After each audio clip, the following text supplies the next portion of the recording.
आज जनाब मैं ज़्यादातर अपने इंडियन दोस्तों से मुखातिब हूँ जो मुझे दबा के गालियाँ दे रहे हैं। गालियाँ आप बिल्कुल दें और जैसे मर्जी, मैं आपको ये नहीं कहूँगा कि सोफिस्टिकेटेड या अपना ये बिहेवियर करें, बिल्कुल भी नहीं। आप खुल के करें, आप अपने जज्बात का इजहार करें जिस तरह से होता है, मगर साथ साथ आप अपना दिमाग ज़रूर खोलें और सूरत हाल का ठंडे दिल से भी ज़रूर जायज़ा लें, क्योंकि ये सिर्फ हमारा ही नहीं, ये भारत के अपने मुस्तकबिल का भी सवाल है। अब जरा गौर से सुनिएगा। जब ट्रंप से पूछा गया था, आपको याद होगा कि कुछ इस कॉन्फ्लिक्ट से, इस बाकायदा ब्रेकआउट से बर्स्ट होने से पहले की मैं बात बता रहा हूँ, जो एक नाम निहाद दहशतगर्दी का वाकया हुआ था और उसके बाद से टेंशन जब शुरू हुई, इन्हीं टेंशन के दौरान जब पूछा गया था ट्रंप से कि अब जो है इंडिया और पाकिस्तान जो है ऑलमोस्ट ये जंग के दहाने पे पहुंच चुके हैं, तो आप इनका क्या किरदार है। उसने कहा इसे छोड़ें, इन लोगों को छोड़ें, ये 1500 साल से कश्मीर पे लड़ रहे हैं। ये उस वक्त आपके सोचने की बात थी। ये मोदी के जो उसका एक मौक़िफ़ था, जो मोदी का नैरेटिव था, जो बयानिया था, ये उस वक्त ही ठुस हो गया था। आप लोगों को समझ लेना चाहिए था। आपके बहुत अच्छे दानिश्वर लोग मौजूद हैं वहाँ पर और वो शायद समझ भी रहे थे उस, लेकिन मैं आपको बता रहा हूँ कि जो चीज़ें लापरवाही में कही जाती हैं, जो चीज़ें लापरवाही में कही जाती हैं, गौर से सुनिएगा, जो चीज़ें गुस्से में कही जाती हैं और जो चीज़ें मजाक में कही जाती हैं, यही सच होती हैं।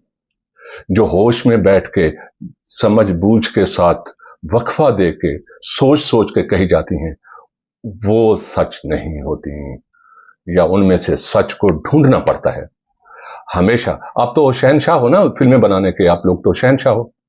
बॉलीवुड जिंदाबाद। तो आप बॉलीवुड में ही देख लीजिएगा, हो सकता है आप पाकिस्तानी ड्रामे भी देख रहे हो, जब भी कोई किसी कैरेक्टर से सच्ची बात कहलवानी होती है तो वो लापरवाही से बोलता है, उसको बुलवाया जाता है लापरवाही में और ये शो करता है। अचानक अगर उसने अपना नाम छुपाया हुआ है तो कहीं कहीं पर वो अपना नाम बता देगा और फिर सोचना शुरू करेगा। तो जो चीजें लापरवाही में, जो चीजें मजाक में और जो चीजें गुस्से में कही जाती हैं, जो बातें, वही सच होती हैं। अब जरा इसमें एक सच है, बहुत कड़वा सच है आपके लिए, जरा सुनिएगा। उसने क्या कहा था लापरवाही में, शदीद लापरवाह अंदाज में। उसको ये भी पता नहीं था कि वो 1500 साल से ये लोग लड़ रहे हैं, जबकि अभी इन दोनों मुल्कों को पैदा हुए तो 100 साल तक नहीं गुजरे। तो यूं आप जरा उसकी लापरवाही की यहां से इंतहा देखें। तो उस लापरवाही में उसने न सिर्फ ये कि 1500 साल का जिक्र किया, बल्कि उसने ये भी साथ कहा कि ये कश्मीर पे लड़ रहे हैं और यही सच है। ये दहशतगर्दी का मामला ही नहीं था, हम दरअसल कश्मीर पे जंगे कर रहे हैं। मैंने कल भी एक विलाग किया था जिसमें मैंने कहा था, बयान किया था और इस पर जोर दिया था कि ये जंग जो है गुज़श्ता 70 बरस से जारी है, 1948 से शुरू हुई है, जो सरों पे मुअल्लक है, जो न लग रही है न टल रही है, और ये जंग वाजिब है, ये कभी ना कभी जरूर होनी है, जो आर या पार कर देगी। कश्मीर का मामला बहुत संगीन है, कश्मीर का मामला बहुत संगीन है, इसे हल किए बगैर आप आगे जा ही नहीं सकते। आप अपने जो क्या नाम है, ग्वास नाबी, मेजर गौरव आर्या, इस तरह के लोगों को आप सुनते हैं, जबकि जो रैशनल बयानिया आपको दे रहे हैं, वो दे रहे हैं आपको प्रवीण स्वामी, रवीश कुमार, इस जैसे दानिश्वर। और भी लोग होंगे, मैं वो ज्यादातर मीडिया के लोगों को, इतने ज्यादा लोगों को नहीं जानता, और मैं भी वो थोड़ा सेलेक्टिव हूँ इस लिहाज से कि जो लोग रैशनल बात करते हैं, जिनसे कुछ लर्निंग हो सकती है, मैं उन्हीं को ही फॉलो करता हूँ। बहरहाल मैं सीख रहा हूँ, रवीश कुमार से हिंदी सीख रहा हूँ और दानिश सीख रहा हूँ। इसी तरह से प्रवीण स्वामी से मैं विजन देख रहा हूँ और मैं इन इक्विपमेंट को समझ रहा हूँ। फेयर और तरह का था। अब मुझे गालियां पड़ रही हैं कि मैं जो हूँ, इसको जो राफाल है उसको जो गिराने का मैंने कहा, वो मैं बिल्कुल बेवकूफ जाहिल हूं जो मैंने कहा है। ठीक है, ये इसकी टेल काउंटिंग होती है, बहुत जल्दी आपको इसका हिसाब देना होगा। फ्रांस आपसे टेल काउंटिंग मांगेगा, आप पूरे करके जरा दिखा देना उनको। हम भी F-16 पूरे करके दिखाना होता है हमें भी, इसको अमेरिका को, और जाहिर है इसी तरह से हमने J-10C का भी टेल काउंटिंग हमने करनी होगी। ये सारा कुछ चीजें चलती हैं। बहरहाल जो मैं मुद्दा बता रहा हूं, वो जो अहम है वो ये चीज है कि आपका बयानिया, आपका मंत्रा जो आतंकवाद आतंकवाद आतंकवाद था, दुनिया उससे बेजार हो गई। आप लोगों ने देख लिया, और इसी बयानिए ने ही मोदी को गैर जरूरी एतमाद दिया जब उसने 2017 में आर्टिकल 370 और 35A को इसने सस्पेंड किया, तो ये मामला वहां से ट्रिगर हुआ और जिसने मजबूर किया और मौका दिया पाकिस्तान और चाइना को कि वो फौरी तौर पर कंबाइन हो जाए। इसकी ना सिर्फ ये कि अशद जरूरत है बल्कि फौरी जरूरत थी, और ये कंबाइन हो जाए और स्ट्रेटेजिक पार्टनर बने, वरना ये डिफिकल्ट रहेंगी ये चीजें उसके लिए, क्योंकि उसका मुद्दा भी लद्दाख के साथ वाले तमाम इलाकों पे है और लद्दाख पे भी किसी हिस्से पे है, और पाकिस्तान का भी आपने देखा होगा। पाकिस्तान के जो मैप है, इसका जो LOC है, ये ओपन है। ये मामला ये खाली टालने से नहीं टलेगा, इसके ऊपर जंग हो के रहेगी। ये जितना जल्दी हल होगा उतना फायदा है।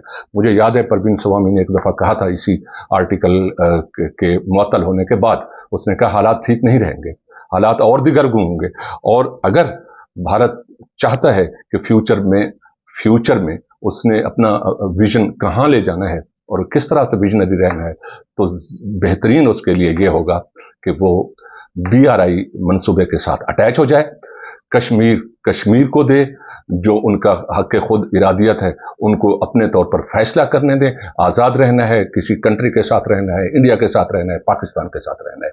और मैं बता दूं, ये जो मोदी साहब, और मैं ये पाकिस्तानियों को कहना चाहता हूं, पाकिस्तान की जो क़यादत है उनको कहना चाहता हूं कि आप ये जश्न ये अभी से मनाना शुरू न कर दें।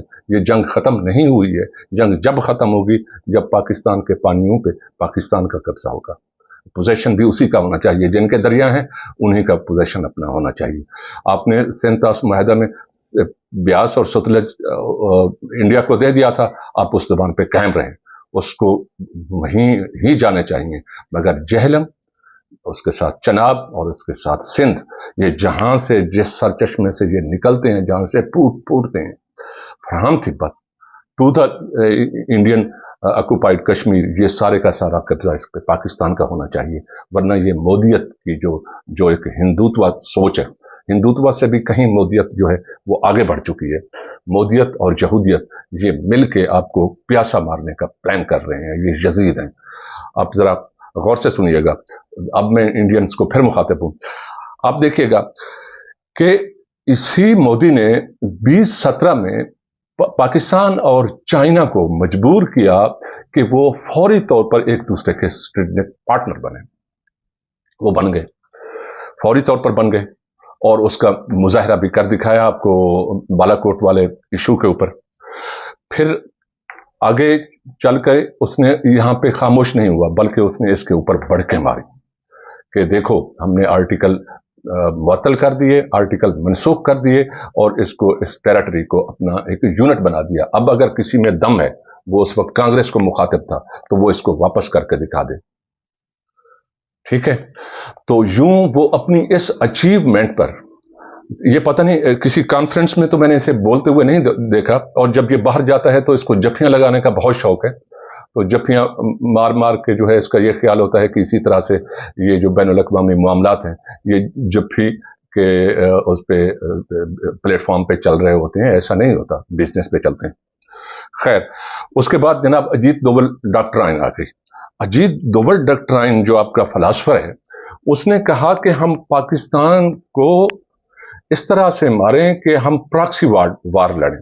पाकिस्तान के अंदर लोग मौजूद हैं, हमें अपने बंदे भेजने की जरूरत भी नहीं है, उनके ऊपर पैसा लगाओ, पैसा हमारे पास बहुत है, और वो पैसा लेकर के जिनको आप मरवाना चाहते हैं उनको मरवा देंगे। और उन्होंने इस तरह से मरवाना शुरू भी कर दिया और उसका बरमला इजहार करते रहे, और पाकिस्तान को यह तौफीक तक नहीं हुई कि वो इनको दहशतगर्द के तौर पर साबित कर सके, और कम से कम इसका वावाइला तो कर सके। नहीं, खामोशी के साथ चुप करके अपनी बेइज्जती समझी। ISI ने अपनी बेइज्जती समझी। ISI ने इसको इसलिए बेइज्जती समझा कि जब हम ये कहेंगे कि आप लोग हमें मार रहे हैं, तो वो तो यही समझा जाएगा क्योंकि वो तो मार रहे हैं और उसका बरमला इजहार कर रहे हैं। तो ये प्रॉक्सी वार को आप जो भी नाम आप ले रहे हैं, अगर ये दहशतगर्दी है तो ये दहशतगर्दी फिर अजीत दोवल डॉक्ट्राइन से हमारे पास शुरू हो गई। हमारे केपी के अंदर आए दिन हमले, बलूचिस्तान की हालत बर्बाद कर दी, बलूचिस्तान के जो हमारे लॉ एनफोर्समेंट एजेंसी के लोग हैं उनके ऊपर हमले हुए, हत्ता कि हमारे फौजी हेडक्वार्टर्स के ऊपर हमले हुए, और ये सब कुछ सामने सामने चलता रहा। मगर इसके बावजूद पाकिस्तान इसको ये साबित ना कर सका, ये वावाइला ना कर सका। साबित का तो इनके पास सबूत तो थे, क्योंकि हमारे अपनी आवाम को तो ये बता रहे थे कि हमारे पास सबूत है, हमारे पास प्रूफ है। लेकिन ये प्रूफ हमें ना दिखाओ, आप बाहर जाके उन कंट्रीज को दिखाओ जिनको अपने डिप्लोमेटिकली अपने कायल करना है। मगर बाहर के लोग भी इस तरह से, ये जो दुनिया है ये जस्टिस पे नहीं चल रही, एक बात याद रखिएगा, ये सिर्फ और सिर्फ अपने बिजनेस पर चलती है, अपने पावर पे चलती है। जब अमेरिका को ये पता चला कि इराक के अंदर जो weapon of the mass destruction है, ये बुश सीनियर की मैं बात कर रहा हूं, कि वो तो मौजूद ही नहीं है, क्योंकि आईएई के लोगों ने जाके सारा इंस्पेक्ट कर लिया था। उस वक्त एक मिस्री था जो इसको लीड कर रहा था आईएई का, और उसने कहा था कि कोई भी इसके अंदर हमें कोई क्लूज तक भी नहीं मिले कि ये लोग weapon of the mass destruction बना रहे हैं।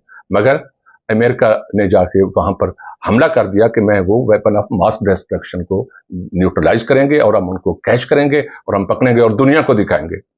और ये बातें सब दुनिया को मालूम थी कि वहां पर weapon of the mass destruction नहीं है, लेकिन वो मिला भी नहीं। तो फिर अमेरिका से किसी ने पूछा, तो ये दुनिया भाई ये जस्टिस पे नहीं चलती, ये सिर्फ और सिर्फ पावर और अपने बिजनेस पर चलती है। खैर, बहरहाल ये अजीत दोवल की डॉक्ट्राइन इतनी मजबूती के साथ ये चली और इसने काम किया, और जिस पर वो इतराते भी रहे, जिसका बारहा जिक्र भी किया, और एक नई टर्म ईजाद कर दी, ऑफेंसिव डिफेंस, कि हम ऑफेंसिव डिफेंस करेंगे। और ये जो टर्म है पॉपुलर हुई और इसके तहत काम किया। पाकिस्तान में इन्होंने 26 लोगों को या 25 लोगों को मारा, और फिर उसमें सिर्फ पाकिस्तानी को ही पैसा दे के मारा, खुद नहीं है, जाहिर है। इसमें कुछ सिख रहनुमा थे, और वो लोग भी थे जो सिख रहनुमा तो नहीं थे, लेकिन वो सिखों की जो खालिस्तान की तहरीक है आज़ादी की, उसको वो सपोर्ट कर रहे थे। उन लोगों को मारा गया। और जब फिर इनको इस तरह से, जब इसने काम करना शुरू किया इस डॉक्ट्राइन ने, तो इनको बहुत एतमाद आया, और ये अपने आप को इसराइल समझने लग गए और अमेरिका समझने लग गए। तो फिर इन्होंने सिर्फ यहां पर इक्तफा नहीं किया, इन्होंने कहा जी हम दुनिया में अब दंदनाते फिरेंगे और घुस घुस कर मारेंगे, और मारा। कनाडा में चले गए, वहां मारा, फिर अमेरिका में चले गए, वहां मारा। तो जब अपनी तरफ तकलीफ होती है तो फिर लोगों को भी सोच लोगों की तब्दील होती है। तो इस मौका पर इस बला के एतमाद ने जिसके बारे में बार बार ये अपना प्रवीण स्वामी और रवीश कुमार इसका बार बार इशारा करते रहे कि ये जो बला का एतमाद है कहीं आपको पत्थरों से ना जा मारे, और वही हुआ। जब कनाडा और अमेरिका में भी इस तरह की आप लोगों ने घुस के मारेंगे, जब जाके घुस के मारा, तो फिर वो लोग भी सोचने पर मजबूर हुए कि ये जो आतंकवाद का ये जो मंत्र है, ये मंत्र, और उसके साथ एक और मिसरा जोड़ दिया कि घुस कर मारेंगे, तो ये जो है ये पाकिस्तान नहीं है दहशतगर्द। सोचने पे मजबूर किया, उन्होंने जिक्र नहीं किया कि ये दहशतगर्द फिर खुद इंडिया है। और यूं इनके बयानिए को वहां पर सबसे बड़ी ठेस पहुंची, और जो लापरवाही में जुमला बोला गया था इसका ट्रंप की तरफ से, वो बहुत अहम था। अभी भी मैं आप लोगों से कहता हूं कि आप लोग जो करें, जाहिर है तरक्की करनी चाहिए, ये बड़ी अच्छी कौम है इंडियंस, और बड़े पढ़े लिखे लोग हैं, लेकिन जिस राह पे आप लोग चल पड़े हैं मोदियत पे, ये मोदियत आपको मरवा देगी। आप उनसे निकलें। आप ये क्या गुआस नामी, पता नहीं, मुझे पूरा नाम नहीं आता, और मेजर गौरव आर्या, मेजर गौरव आर्या, अच्छा बना, मैं इसको सेंसिबल आदमी समझता था, मगर इसके जब ये बड़के मार रहा था पिछले दिनों, और फिर मैंने इसको फॉलो भी खैर करता रहा, ये बड़के मार रहा था तो इसकी आंखें लाल थी और उसके अंदर खौफ भी था, यानी डरे हुई आंखों के साथ ये हमें डरा रहा था, ये पाकिस्तान को डरा रहा था। तो इस तरह के डर से कौन डरता है? आप लोग जो हैं, जो पढ़े लिखे लोग हैं, वो आप अपने दानिश्वरों को फॉलो करें। ये जो हिंदुस्तानी दानिश्वर हैं, इनका दुनिया में नाम है कि टेस्ट पाकिस्तान में भी बहुत अच्छे हैं, और आप लोगों की दानिश, आप लोगों की किताबें बहुत अच्छी हैं। तो आप लोग अब वापस इस मोदी से जान छुड़ाएं, और उससे ज्यादा मोदियत से जान छुड़ाएं। ये जो क्वाड बना था ना, मोदी, अजीत दोवल, राजनाथ सिंह और आपका अमित शाह, इस स्क्वाड से जान छुड़ाएं। ये बात और रह गई राफेल के बारे में, जो दोस्त मुझे गालियां दे रहे हैं वो जरा सुन ले। राफेल का इशू, राफेल बहुत शानदार तैयारा है, स्टेट ऑफ द आर्ट, जैसा कि मैंने उस वक्त भी कहा था कि जिस स्टेट ऑफ तैयारे का कोई कसूर नहीं है। आप लोगों ने ट्रेनिंग्स भी की हैं, इसमें भी कोई शक नहीं है। ये नॉर्मल इन्वायरमेंट में बहुत शानदार, जब मैं इन्वायरमेंट की बात कर रहा हूं तो अब मैं ठंडे और सर्द मौसम या गर्मी की बात नहीं कर रहा हूं। इन्वायरमेंट का मामला है, इलेक्ट्रोमैग्नेटिक स्पेक्ट्रम की मैं बात कर रहा हूं, जिसके बारे में बार बार आपको प्रवीण शामी आपको बताता रहा है, आगाह करता रहा है कि ये जो है, जो कि दिखता नहीं है, जाहिर है नजर नहीं आता। तो जी यहाँ पर ये स्पेक्ट्रम इतना जुड़ा हुआ है और इतना कम्प्लेक्स है और इतना और मल्टी टीयर है कि आप इसको, तो उस इन्वायरमेंट के अंदर इन्होंने किस तरह से राफेल को गिराया। अब तो आपके अपना मीडिया भी बताने लगा है, आप बाहर का मीडिया भी सुन लिया करें, सिर्फ और सिर्फ आप अपने जो है ये गवास नाबी या मेजर गोराबारिया को ही ना सुना करें। अब तो आप देख लें इन्होंने क्या किया है। ये बहुत शानदार तैयारा है, लेकिन इसका मुंह पे टेप लगा दी, इसका मुंह बंद कर दिया, इसके कानों में रुई भर दी, इसको बहरा कर दिया, फिर इसकी आंखों पे पट्टी लगा दी, इसको अंधा कर दिया, गूंगा कर दिया, बहरा कर दिया, और फिर राफेल को मारा है। यूं। अल्लाह हाफिज।